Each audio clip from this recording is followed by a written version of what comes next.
اس کا جو شوہر جو اس کا محافظ تھا اب وہ بھی مخالفوں کی صف میں کھڑا ہو گیا۔ اسی دوران نازیہ نے ایک نیا شوشہ چھوڑا کہ امی مجھے تو لگتا ہے کہ بھابھی پر کسی چیز کا سایہ ہے، دیکھتے نہیں کیسی ویران نظروں سے گھورتی ہے اور کبھی کبھی اکیلے میں بڑبڑاتی بھی ہے۔ بیگم سلمہ نے فوراً اس کی بات کی تائید کی کہ ہاں تم ٹھیک کہہ رہی ہو، میں نے بھی یہ محسوس کیا ہے۔ اس دن مغرب کے وقت چھت پر اکیلی کھڑی تھی، ضرور کوئی جن بوت چمٹ گیا ہوگا، تبھی تو بچے سے دور بھاگتی ہے، اسیبی اثرات ہے بس۔ پھر کیا تھا، گھر میں دھوئیں روحان کی بو بس گئی۔ حریم کو ڈاکٹر کے پاس لے جانے کی بجائے عاملوں کے تعویذ پلائے جانے لگے، اس کے گلے میں کالے دھاگے باندھ دیے گئے۔ وہ بیچاری جو طبی امداد کی منتظر تھی، اسے تہمات کے اندھیروں میں کنویں میں دھکیل دیا گیا۔ احمد بھی ماں کے دباؤ میں آ گیا کیونکہ اسے بھی حریم کی حالت نارمل نہیں لگ رہی تھی۔ وہ سوچتا کہ شاید ماں ٹھیک کہہ رہی ہے، کیونکہ کوئی ماں اپنے بچے سے اتنی لاپرواہ کیسے ہو سکتی ہے۔ حریم کی شخصیت وسیع ہو کر آ گئی تھی، اپنے ہی گھر میں اجنبی بن گئی تھی۔ اس کا اعتماد اتنا مجروح ہو چکا تھا کہ اسے خود پر شک ہونے لگا کہ شاید وہ واقعی منحوس ہے، یہ شاید اس کا سایہ اس کے بچے کے لیے خطرناک ہے۔ بیگم سلمہ اور نازیہ نے بڑی چلاکی سے ایان کو حریم سے دور کر دیا اور وہ سارا دن بچے کو اپنے پاس رکھتی، اور جب حریم اسے مانگتی تو کہتی کہ دور رہو، تم اسے نظر لگا دو گی یا تم سے سنبھالا نہیں جائے گا، گر جائے گا، تم جا کر آرام کرو، تم بیمار ہو۔ حریم تڑپ کر رہ جاتی کہ اس کی چھاتیوں میں دودھ اترتا اور وہ درد ہوتا، مگر وہ اپنے بچے کو سینے سے نہیں لگا سکتی تھی۔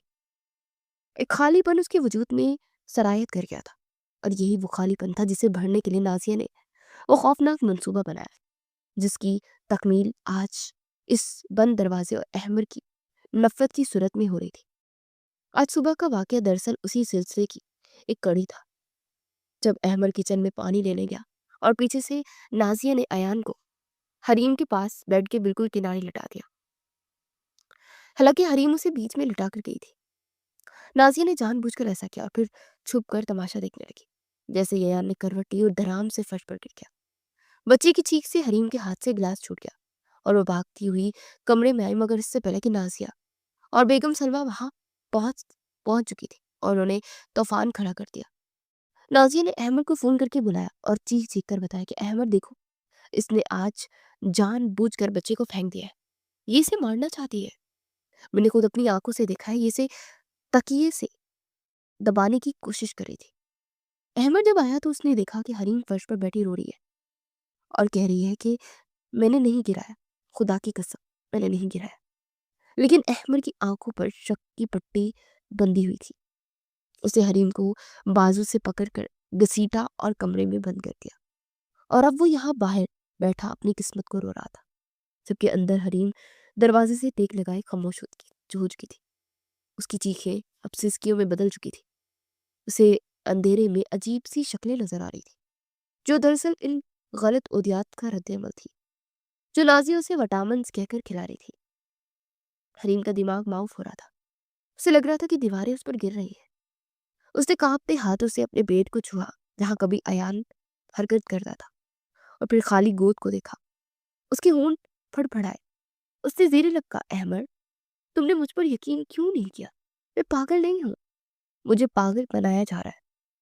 لیکن اس کی یہ مدھم آواز بند دروازے کا سینہ چیر کر باہر جانے سے قاصر تھی، جہاں سازش اپنی جیت کا جشن منا رہی تھی اور محبت شک کے غبار میں دم توڑ رہی تھی۔